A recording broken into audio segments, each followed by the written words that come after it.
분재부는 어떻습니까? 통기성과 작품성이 겸할 수밖에 없지요. 그 화분은 철저하게 기능성과 예술성이 겸해야 되는 작품들이에요.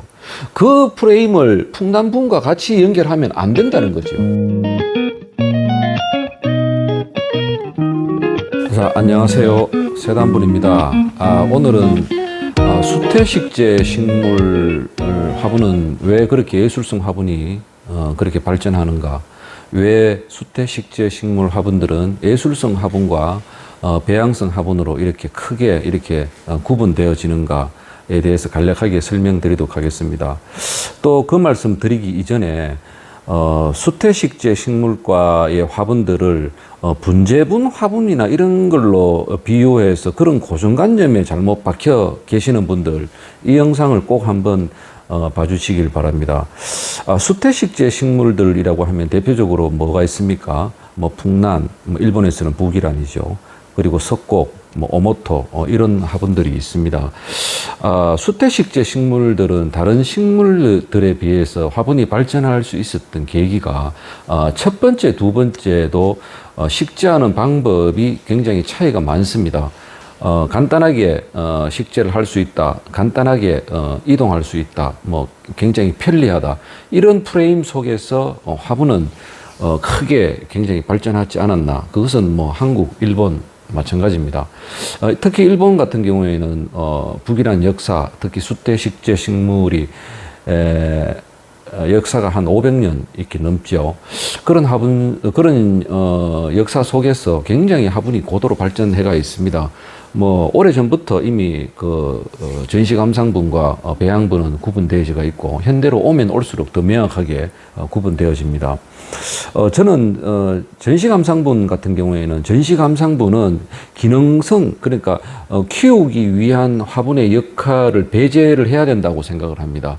키우기 위한 역할 속에서 예를 들면 통기성을 겸하면서 예술성이 좋아져야 된다, 이렇게 발목 잡아버리면 예술화분은 발전할 수가 없습니다. 특별한 영역 속에서 무한 예술의 영역으로 갈 수가 없습니다. 통기성을 요구한다면 그야말로 통기성이 좋은 배양분으로서 배양을 하면 됩니다. 그리고 전시감상분은 그야말로 전시 감상할 수 있는 화분, 전시회에 출품할 때 쓰는 화분, 옷으로 비유하자면 화려한 드레스가 나오는 거죠. 화려한 드레스가 내가 입기 편한 몸빼이의 어떤 역할까지 기능을 같이 꼭 겸해야 된다고 하면 그 드레스가 발전할 수가 있겠습니까? 절대로 그렇지 않습니다. 그거 정확하게 그 어떤 내용을 이해하셔야 되고, 또 한 가지 제가 초입에 말씀드렸다시피 분재분으로서 이렇게 화분을 이 풍남분과 같이 보시는 분들, 대표적으로 어떤 질문을 하시냐 하면, 이 풍남분 화분의 예술분을 바라볼 때 통기성이 좋아야지 되고 예술분도 같이 겸해야 된다고 하는 분들이 대부분 보면 분재나 이런 거 하신 분들이에요. 그런 분재분하고는 역할이 다르다고 생각을 하셔야 되죠. 아까 초입에도 말씀드렸지, 왜 그런가에 대해서 말씀을 드렸는데 또 몰라요. 그게 뭐라고 말씀드렸습니까?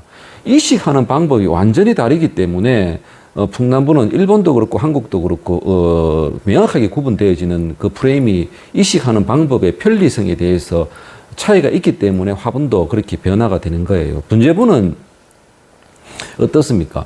이식하기가 힘들지 않습니까? 그리고 한번 이식하기가 굉장히 불편하고 이 나무 자체가 굉장히 몸살을 심하게 하지요. 그렇기 때문에 이식할 수 있는 시기가 딱 정해져 있습니다. 그러나 풍란은 어떻습니까? 이식이 자유롭습니다. 사계절 내내. 그런 거에 대한 역할도 굉장히 크다 보시면 되지요. 그러면 분재분은 어떻습니까? 통기성과 작품성이 겸할 수밖에 없지요. 그 화분은 철저하게 기능성과 예술성이 겸해야 되는 작품들이에요. 그 프레임을 풍남분과 같이 연결하면 안 된다는 거죠. 이것을 정말 모르시는 분들이 계시는 것 같아요. 이것을 깨우쳐 주기에는 정말 너무나 이게 나눌하셨다면 기본으로 아셔야 되는 내용인데, 몰라도 너무 모르고 너무 무지하기 때문에 이거를 꼭 꼬집어 주기도 참 그렇습니다. 그래서 이 영상을, 그걸 몰랐던 분이 혹시나 계시면 이 영상을 한번 보시고 다시 한번 정확하게 이해를 하셨으면 좋겠습니다. 끝으로 일본 사례를 하나 들고 끝을 내도록 하겠습니다. 일본의 에도 시대 때, 그러니까 일본의 역사가 500년이 넘는데, 북이란 역사가 에도 시대 때 보면 1600년도에서 1800년도 말까지 이렇게 보면 에도 시대 말 작품으로 추측을 합니다. 1800년대 말 정도. 그때 작품의 북이란 화분이 그 오칠이 되어가 있고 자개가 올라가 있습니다. 그런 화분을 뭐 정말 시사하는 바가 크죠. 그네들은 이미 오래전부터 이 예술분의 영역을 굉장히 제작 의도부터 달랐다. 저는 그렇게 생각을 하고 화분에 대한 어떤 감상 포인트도 이미 굉장히 달랐다 이렇게 생각을 합니다. 키울 수 있는 화분 그리고 예술성의 화분은 이 현대에 와서는 더 또렷하게 구분이 되는 어떤 그런 실정이고 또 그렇게 가는 게 맞습니다. 오래전에 일본인들은 그네들은 이미 벌써 화분에 대한 역할과 중요성에 대해서 굉장히 중요하게 여겼다라는 어떤 그런 명확한 자료가 아닌가 이렇게 생각합니다. 한국이 아무리 그 북이란 역사가 짧고 하지만 이 화분도 정확한 논리 내에서 발전해야 된다고 생각을 합니다. 이러한 자료가 하나하나가 쌓여서 정확한 논리가 있어야지만이 후대에 또 분작업 하시는 분한테도 굉장히 중요한 자료가 아닌가 생각을 합니다. 혹시 잘못 알고 계셨던 분이나 그런 분은 계시면 이 영상을 보시고 정확하게 한번 인지할 수 있는 그런 계기가 되었으면 좋겠습니다. 또 다음 시간에 이 화분을 이야기하자면 또 이런 이야기를 할 수밖에 없습니다. 또 다음 시간에 또 조금 더 심도 있는 어떤 그런 이야기를 할 수 있도록 하겠습니다. 자, 감사합니다.